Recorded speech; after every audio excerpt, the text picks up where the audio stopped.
Hello and welcome. Today's guest has been recognized as one of the world's leading cosmetic dermatologists for over 3 decades. He is a renowned podcast and radio host, a sought-after speaker, and a best-selling author who has written over 17 books, for which he has received the prestigious Quilly Award. In 2003, he was misdiagnosed with ALS and told he had 6 months to live. Alive and thriving, today he dedicates his life to helping others overcome adversity and live a fantastic life. Welcome to the show, Dr. Alan Lycka. Well, thank you for having me, Ellie. It's such a pleasure to be here. It's such a great time to be on the show and help others as well. Well, thank you for being here. Now, you have lived quite a life. What was it like when you were told that you had 6 months to live? Let me go back to that whole episode because that whole episode is what really changed my life and made my life what it is. I was walking with my dear wife at Disneyland, and she turned to me and she said, "What's wrong with you, hon?" I was taken aback, Ellie. For once in my life, I hadn't said anything wrong. I hadn't done anything wrong. I hadn't even thunk anything wrong. But she persisted. "What's wrong with you?" I said, "Dear, I don't think there's anything wrong with me." And she said, "Well, dear, you got to listen to your foot." I said, "Dear, that's the funniest thing you've ever seen. What do you mean listen to your foot?" She said, "Well, listen to it." My right foot had suddenly and mysteriously developed right foot drop. It was slapping on the pavement with each step I was taking. Now, I said, "I'm not sure." She said, "Did you have a stroke?" I said, "Dear, you're a doctor. I'm a doctor. If I had a stroke, I'd probably lying on the pavement, muttering something unintelligible. But no, I don't think I've had a stroke." She said, "Well, there's definitely something wrong." And I said, "I agree. Maybe it's hot out here. It's 30 degrees and 30 degrees centigrade, and that's about 100 degrees Fahrenheit." And she said, "Well, I don't think that explains it. When you get back, you better get this checked out." Well, Alan, when your wife tells you to get something to get checked out and gives you that ultimatum, you have no choice but to get it checked Right. Absolutely. So wow, you're at Disneyland and your wife notices that your right foot has dropped, out. and rightfully so got concerned. Well, it's supposed to be the happiest place on earth, but it certainly wasn't the happiest place on earth at that time. Yeah, absolutely. So you listen to your wife, Yeah, and after that, I went to see dozens of doctors, yeah. probably hundreds of doctors by the time I got through. And, they were befuddled by all this. They couldn't find anything wrong. Yeah. They had done all these tests. They did brain scans. They did scans. They even did scans. They couldn't find anything wrong. Now, And, walk me through what that was like, because as someone who has also experienced being a medical miracle and a guinea pig for 9 years, I know what my mental emotional journey was, going through doctor after doctor after doctor and test after test. So walk us through. well, it's the most frustrating thing because you know that they're looking for something, and you know that they're trying to find something, and they're trying to find something bad. They're looking for a cancer, or they're looking for something like a neurological problem that just isn't readily available. And so they keep looking. And doctors are like that. When they can't find something, they find another test that's going to find something. And they'll find another test that'll find something. And it's a frustrating thing. It must be very difficult for a doctor who's an internal medicine specialist, because they keep looking and looking and looking, and they're always looking for these bad things. And as a doctor, I had to put myself aside from this and say, Yeah. this is not good what they're doing, and maybe at the end of this they'll have an answer. So they finally sent me to a neurologist, and a neurologist is the brain guy. He's the Right. guy that has all the answers to all the brain problems. Right. So I went to see him, and I walked in and I said hi, and he said hi back. He said, "You better be sitting down when I tell you this." I said, "Why?" He said, "Because you have ALS, Lou Gehrig's disease. Get Now, your affairs in order." when he told you that, so you have the medical training as well. You're quite an esteemed, accomplished physician, and yet here you are. You've now experienced going through doctor after doctor after doctor, test after test after test. How are you balancing the emotions? How are you balancing the pressures, the fears, the anxiety? What's going through your head Well, both before he tells you that you have ALS and then at that moment? I don't think there's any balancing it at all. I mean, at that point in time, you are powerless. Even as a doctor, you're walking in, and this doctor that has all the pieces is giving you a diagnosis.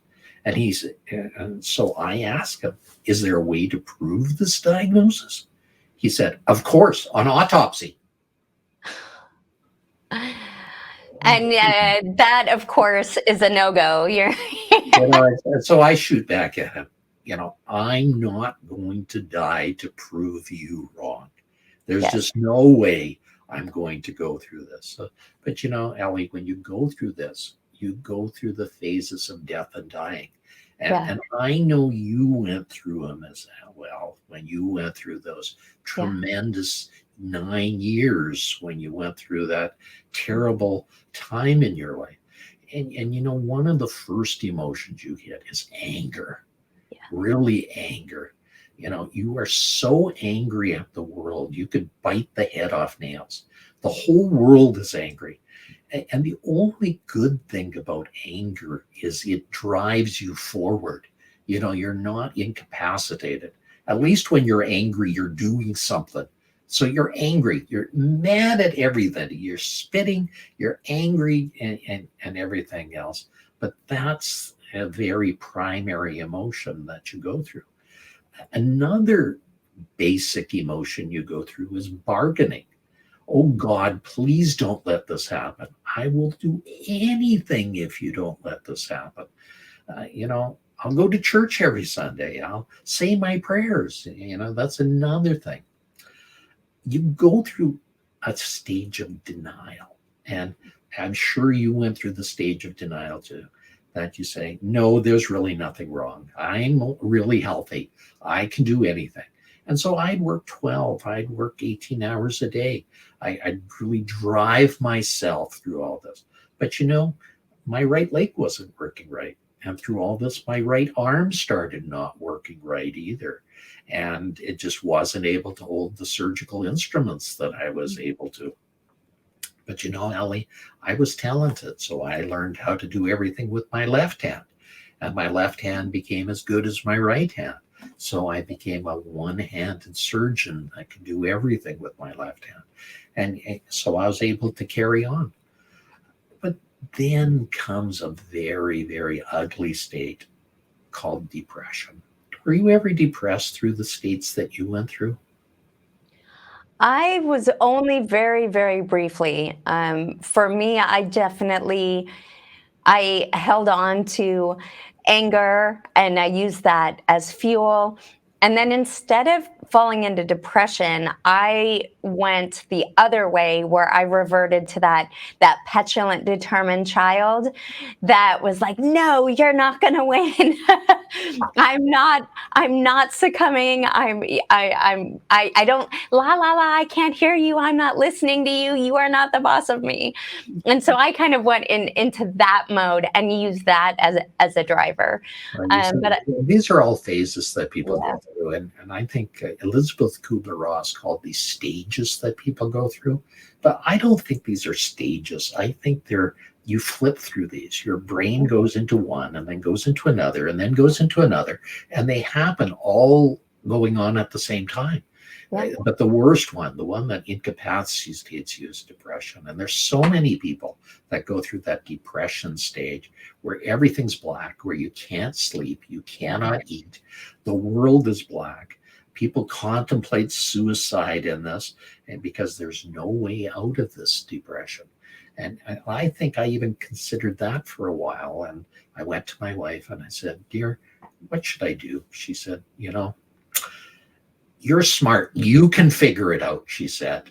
I said, well, I saw hundreds of doctors. They couldn't figure it out. She said, well, I have faith in you. You can figure it out. Wow, that was a vote of confidence. yeah. Back then in 2003, something new was invented. You might have heard of that, Ellie. It's called the internet. You ever hear of that? Yes, yes. And so you decided that you were not going to accept the neurologist's diagnosis, and you set out to figure it out for yourself, to set yourself And free being from a it. doctor and being a dermatologist and being all these things, I had a lot of knowledge and a lot of friends. And so when I went to the internet back in 2003, you only could get on with dial-on connections. I don't know if you've had that pleasure, but that's when your phone goes on a cradle and it interacts with another computer. Yeah, It yeah. goes ria, ria, ria Uh-huh. for something like 15 minutes, and finally it communicates. And then you have to communicate by a language called DOS, because Yeah, there was no memory in computers back then. We yeah. didn't have Dr. Google. We didn't have Dr. Yahoo. We didn't have all these things that help us now. But that was the way we used to interact with things and get things done. So I had friends that were nerds, and they were able to access the internet. And I've always said the internet is one of the greatest inventions of mankind, but it's like a library with some of the greatest books and the greatest resources, but it's filled with garbage cans. And you can't tell the garbage cans from the great resources that are there. And that's the difficulty we face with them. Well, I was able to find a doctor in Colorado Springs, Colorado, by the name of David Martz, who had a story very, very similar to mine. But he had gotten worse much more rapidly than I did. He literally was on his deathbed within a couple of weeks of his diagnosis. And doctors from around the world were coming up to say goodbye to him. He was a well-known hematologist. He was beloved. And people were coming up to say goodbye to him. And a doctor came up from Colorado, from Texas, to say goodbye. Dr. Harvey, and he looked at David and he said, David, there's something wrong with this picture. You do not have ALS. You do not have this ugly disease, Lou Gehrig's disease. He said, you have, I think, something called chronic Lyme's disease. He said, what's that? Because no one had ever heard of it back then. Yeah, yeah. He said, I think you've been bitten by a tick, and it's mimicking this disease called ALS. And I think if I start you on treatment, I can make you better. Well, he started on treatment, and just like Lazarus, he arose from the dead. Within 2 weeks, he was back to his normal self. So when you heard about him and his story, mentally and emotionally, take us through that process. I said, wow, this is amazing. I think there's an answer to my questions here. I think this person has some answers to it. So I immediately started calling all the hospitals in Colorado Springs, Colorado. Trying to find him, trying to connect with him? Because, doctors can get in touch with any other doctor if they want to. Yeah. All they have to do is find out which hospital they work at, Hmm. introduce yourself as a doctor. They will get in touch with them. And they got in touch with David Martz for me. And I found out, I got in touch with him at the Methodist Hospital in Colorado Springs. And we talked for hours. And he said, Dr. Lycka, I have started a clinic treating people with this disease. He said, I've treated over 2,000 people with this disease now. And he says, it's amazing, but this is much more common than people realize. So David said, can you come down to see me? And I said, I'd love to. When would you like me to come? He said, what about right now? I said, David, I'd love to, but it's our Thanksgiving in Canada. We have a different Thanksgiving than you do, Ellie, as Yeah. you know. Yeah. And my wife had invited over 50 people for that weekend. So I said, I can't. He said, well, aren't there any planes in Canada? Exactly. I mean, I would have been like, sorry, dear, I'm on the next plane. Yeah. So I went to my wife and I apologized. I said, I won't be here for Thanksgiving. She said, where are you going? You always seem to be going away. And she said, well, I'm going to Colorado Springs to a person that claims he can help me. And she said, well, what are you waiting for? I'll pack your bags for you. I'll drive you to the airport. Exactly. So I got down to Colorado Springs. I first went from Edmonton to Denver, a great flight, about 2.5 hours long. And then I got on a rinky-dink puddle jumper from Denver to Colorado Springs. Now, walk me through the emotions, though, when now you have your ticket. And now there is light at the end of the tunnel. Well, And I there's think this the best way to roll. describe the emotions was on that flight from Denver to Colorado Springs. Yeah. That plane was, you see, at the end of the day, the air comes off the desert and it causes eddies. So all of a sudden, the air will cause a plane to drop 100 feet. It'll climb 100 feet. Yeah. It'll drop 100 feet. So you're like a yo-yo. You're like a cork in a tidal wave. You're like on a wild mouse ride. So the emotions are all over the place. You're up and you're down and you're around and you're thrown about in this turbulent time. That's just insane. It's just crazy. And you crawl off that plane green. And when I did, there was David on the tarmac to meet me. He literally was there. You see, this was before you had imposed all those high restrictions preventing this. And so he was there to meet me. And I crawled off and he said, you're not looking so good, Dr. Lycka. And I said, I'm not feeling so good. He says, it's probably analogous to what you've been going through all these years. And he said, I think we need to go and talk. And Ellie, we talked. And at the end of it, he said some miraculous words. He said, I think history is repeating itself. I think you are going through what I went through. And he said, I think I can start you on treatment. And I think you can become better just like it. And that's how I was able to succeed and maintain my practice as a top cosmetic surgeon for over 16 years. Wow. And I was able to win the Consumer's Choice Award for each of those years just because of blind determination. That's outstanding. And so how amazing that you were able to connect with this doctor.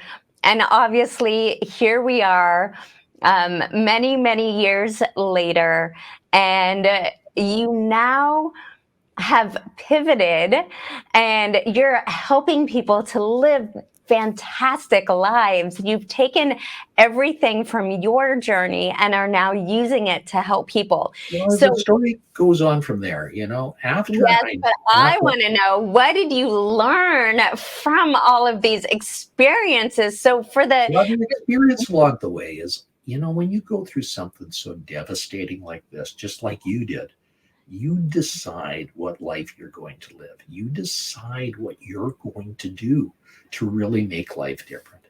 When you go through devastating things like this, you really check yourself and you say, did I really have a great life? Did I really live? Did I love? Did I really matter? And one of the things I decided to do was to give back to society. And a thing I decided to do was to sponsor an event called the Women of Distinction event for the YWCA. And in that, we honored women for the roles that they did. Even now in this day and age, as you know, Ellie, people in the women category are still not honored the way they should. They still do not get the kudos they did. So I decided to sponsor this gala event. And a lady by the name of Harriet Tinka applied for an award called a Turning Point Award. Yes, and you wrote a book with Yeah, her that is a best. Harriet's story is just like mine, but so different. She applied for the award because she was a world-class model, and she was walking the cat ropes of New York and decided she didn't like it anymore. So she went to become an accountant, took an accounting degree at the University of Calgary. And what happened is she was befriended by an ugly, mean person who ended up kidnapping her, stabbing her, and leaving her for dead. So she applied for this award so that she could talk to me and said, Dr. Lycka, we need to write a book on our adventures. And we wrote this book called The Secrets of Living a Fantastic Life, which took a couple of years to write. But it really is about people overcoming adversity. It's really about people living the lives that they need to do. It's about people getting outside of their shells and doing the things that they need to do with their lives. And it really is things people can do with their life. Everybody. Well, let's dive into that because this show is all about giving people actionable tools and strategies that they can use to live life on their own terms and to truly become the architect of a life that they love, a life that is free by design, a life where they are shedding the chains of their past and living with intentionality and making the decisions to live that life that they love. So let's talk about some of those actionable tools. Sure. Let's talk about those, and I'll tell you what those actionable pearls that we talk about in our book. We talk about golden pearls. Golden pearls are really amazing things. They actually exist in nature, and they exist in the South Pacific. And the way a pearl is formed is a little grain of sand gets inside of an oyster, and it causes the oyster not to be destroyed by it, but to wall it off and make this golden pearl. Now, these golden pearls are so rare. A single solitary golden pearl cost upwards of $10,000. Now, the golden pearls that are found inside of you are even more invaluable. They are right inside of you, and everybody just needs to look at them and realize what they are. And in our chapters of our book, we refer to 13 golden pearls, 13 little golden pearls everybody should look at. So let's talk about some of those specifically. Let us in on some of these golden pearls that lie within each of us that we can I'm use. going to read you the story of one of those golden pearls right now. The first golden pearl we refer to is love. And love, in each of these chapters, we have a story that brings it off. And the first story I'm going to tell you is called The Shoebox. There once was a little girl who was extremely happy. She was angelic with red curly hair. She was always singing and playing. She never walked. She skipped everywhere she went. The world was her oyster. From sunup to sundown, everyone who saw her had a smile on their face. One day, her father punished her for wasting a roll of gold wrapping paper. You see, money was tight, and he became infuriated when it appeared the child had wrapped an empty shoebox. Nevertheless, on Christmas Day, the little girl brought the gift to her father and said, "This is here for you, Daddy." The man became even more infuriated when he opened it up and found that the box was empty. Don't you know that when you give someone a present, you're supposed to put something inside? Oh, Daddy, you're so silly, he said. This is not empty at all. I blew kisses into the shoebox. They're all in it for you, Daddy. Well, the father was crushed. He put his arms around his little girl and he begged for forgiveness. Well, only a short time later, a tragic car accident took the life of the little girl. Her father kept the gold wrapped shoebox by his bed for many years, and whenever he became discouraged, he would take out an imaginary kiss and remember the love of the child who had put it in there. And when he closed his eyes, he could see his little girl. He could even hear her giggle and feel her on his lap. He actually felt her kisses, and in his mind, he felt she was still there with him. Many years later, the man died of a broken heart. He went to heaven, and St. Peter met him at the pearly gates. St. Peter said, "To enter, you must give me something very valuable. I can't let you in without it." The old man gave St. Peter the most important thing he owned, the empty shoebox. St. Peter smiled and said, "Enter, my friend. You have given me the gift of everlasting love, the most valuable gift of all." And inside, he was reunited with his precious daughter. She smiled at him and gave him a real kiss. "I missed you," said the old man. "Why, Daddy?" asked the little girl. "I never left you. When I died, God made me into an angel. When you opened the shoebox to get a kiss, I gave you one. I giggled in your ear, and I sat on your lap. I was always there with you. I will always be your little girl." Author unknown. Wow. So, so one of the golden pearls is love. Really quickly, run us through the 13 golden pearls. So we have love. What are the other 12? Yeah, so let's go through them. The number one is love. Second one is inspiration. Third one is victory. Fourth one is vulnerability. Fifth one is intention or purpose. Sixth one is non negotiables. Seventh one is forgiveness. Eighth one, attitude. Ninth one is thankfulness.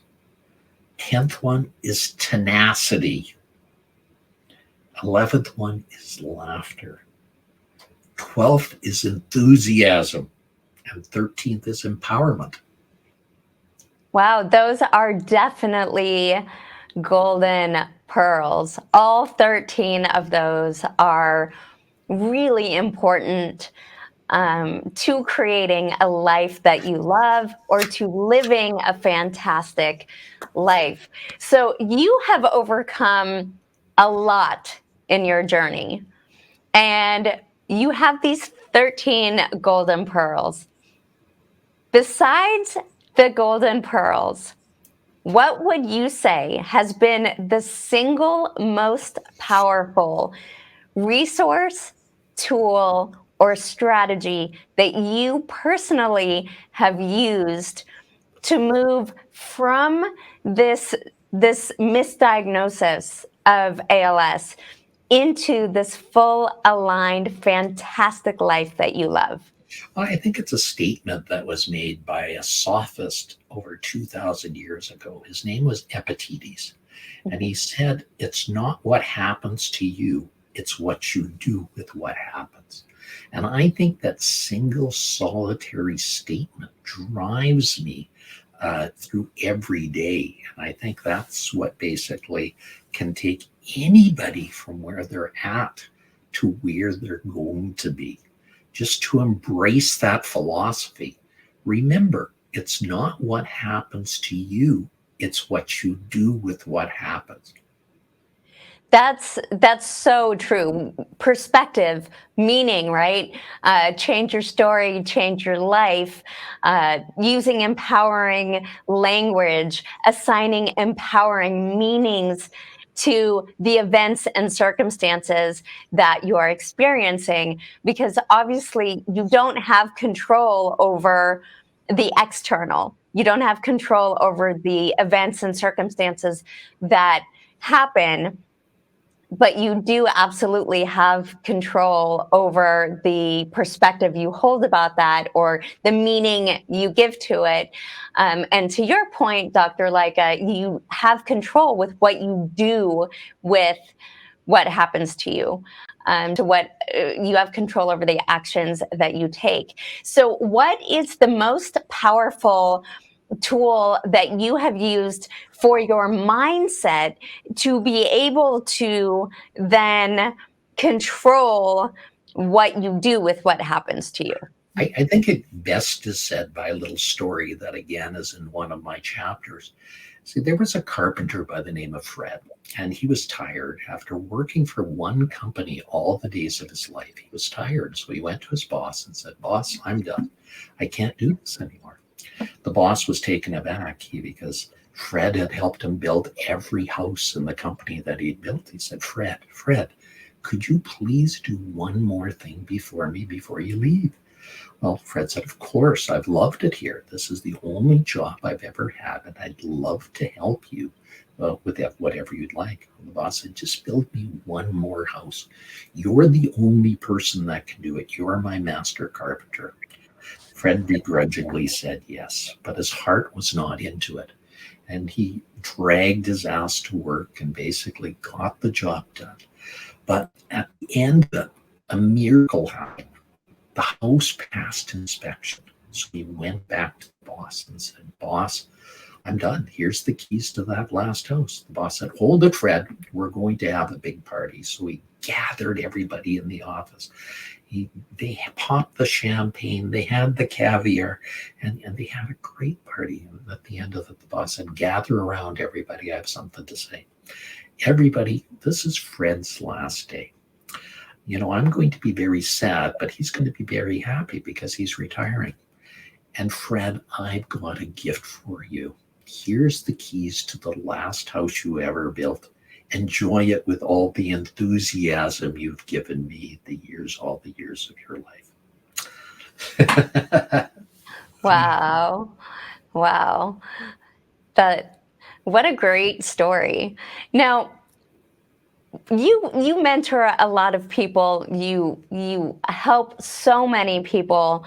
But what is one piece of advice that you wish somebody would have shared with you earlier in your journey? And how would that piece of advice have affected the rest of your journey? How would that piece of advice have affected what you would have done with events and circumstances? I could talk to my younger self and just tell myself some of the things I've learned along the way. I'd say, younger self, enjoy the journey along the way. Don't be as driven to get to the destination. The journey along the way helps to prepare you for the destination. Enjoy some of the things you're doing. Don't just try to get it done. Those are some of the things I think many people are always trying to do is build their company. They're trying to do their thing today and trying to look over the things that are really, really important. And I think they need to really decide that those things are really the formative things. Those are the things that will allow you to enjoy the things that are there today. Enjoyment really comes in the moment. It comes in the perspective. When I get up in the morning now, I look at my schedule and I say, "Oh my goodness, look at who I'm talking to today. Look at the amazing people I have the pleasure of sharing some time with." When I looked at my schedule today, Ellie, I said, "Look at this wonderful thing we're going to be doing. We're going to be put together a podcast that hopefully can influence others along the way, and they can really decide how they can help there this year and moving on to the next." Yes, you have your You have an incredible podcast, and we met because we both received a Quilly Award, and I had the honor of being on your podcast, and here we are on this show. And I have so much respect for your journey and so much respect for how you show up in the world and how you have really made it your mission and your purpose to help people live a fantastic life. And I love that your answer was basically play more, have more fun along the way. We so often focus on the outcome, or we focus on the destination and forget about the journey. So I think that's a really, really powerful reminder to everyone is play more, laugh more, enjoy the journey. To your point about being grateful every single day for, even the smallest of things, like these incredible conversations that we're able to have not only with each other, but with other guests and friends and our clients and people that we mentor. So what would you say to them as you're having them navigate getting off the success train, where shifting the focus from I need to achieve, I need to be successful by accomplishing all of these things or achieving all of these things? What would you say to them to help them shift their focus from the external, from those external achievements and accomplishments, help them silence that inner critic or deal with limiting beliefs or limiting paradigms so that they can enjoy the journey? What would you say to them? Well, it's a simple journey, actually. I think people should read more. I think they should look at things that way. Start the year with picking up 3 books and read them. Start the journey with picking up 3 things that you would like to do. Start the year with doing some things that you wouldn't regularly do. Little baby steps are really what takes it. You start the year with making a commitment with spending 10 minutes of being silent and just listening to your inner self. Those are things that really help to get you off that success driven track. And success is really not that difficult when you realize that all you have to do is 2 or 3 little things each day to make it happen.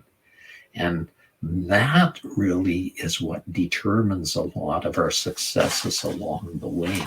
2 or 3 little baby steps along the way. So you don't have to be overly consumed by it. You just have to let it happen more.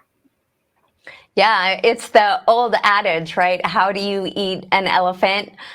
One bite at a time.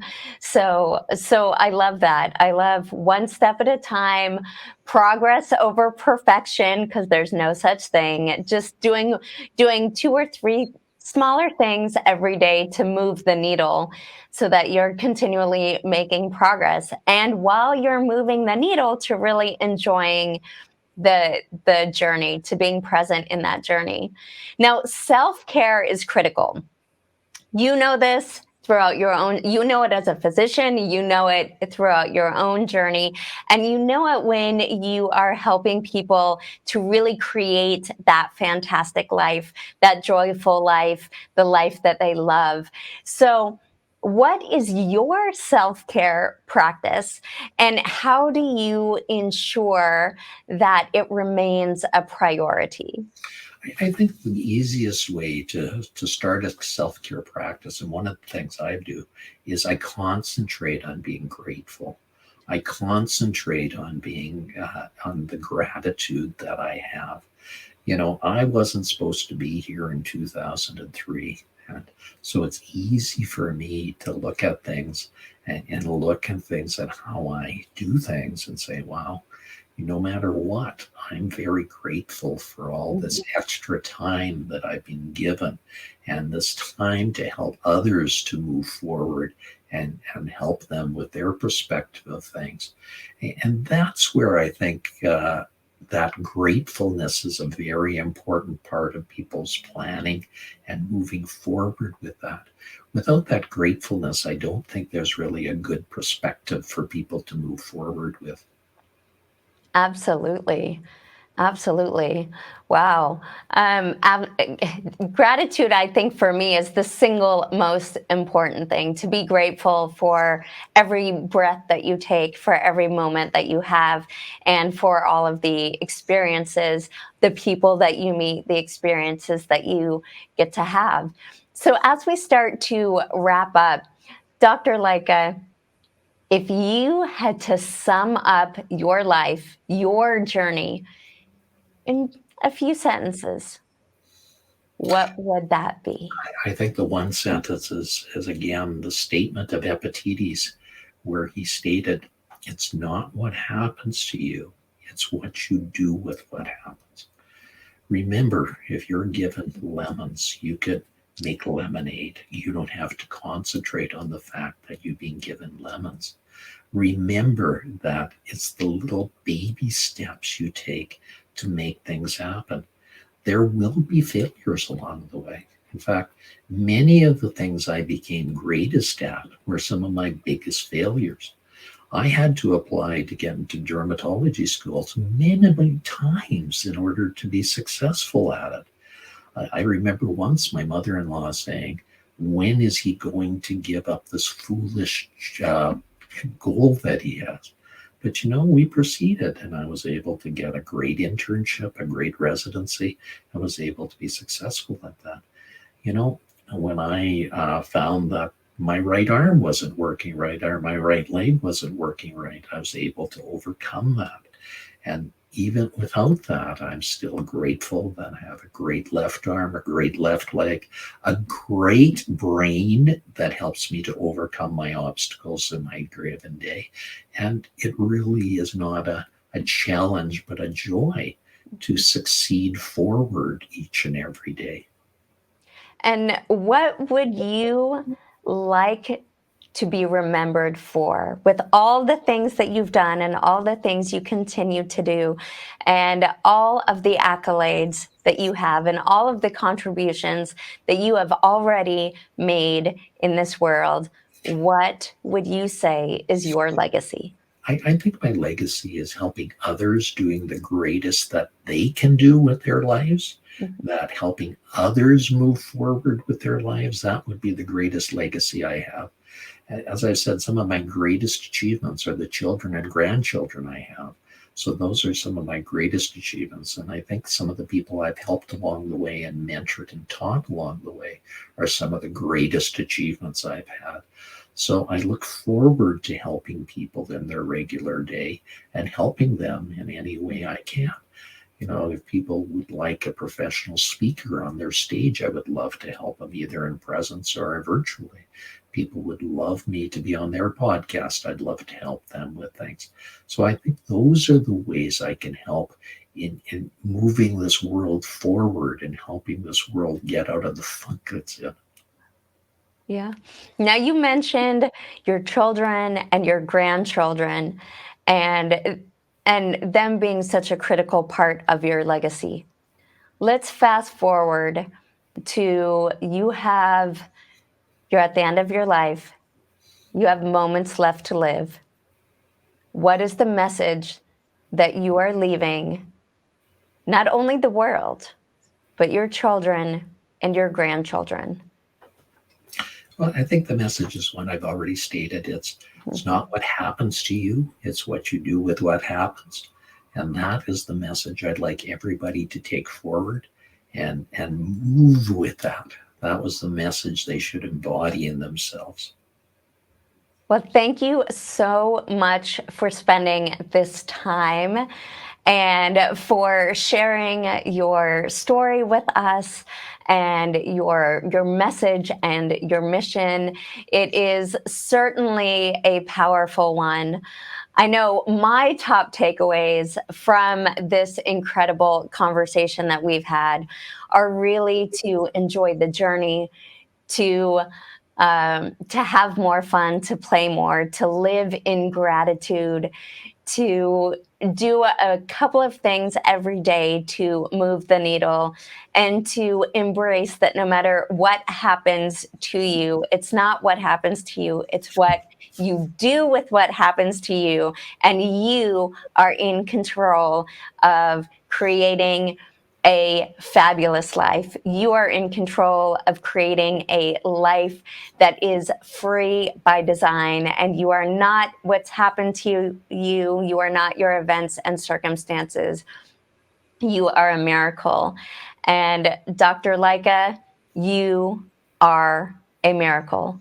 So, how can people connect with you to learn more about your work, or um, to engage you?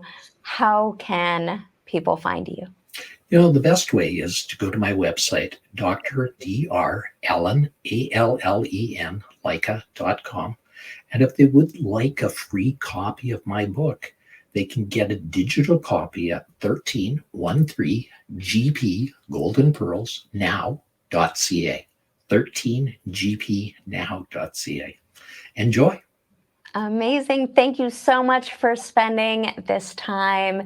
May you continue to live a legendary life. May you continue to live a fantastic life. And may you continue to live a life that is free by design. Thank you Until for next having me. time. It was my pleasure to be here. Thank you so much. Until next time.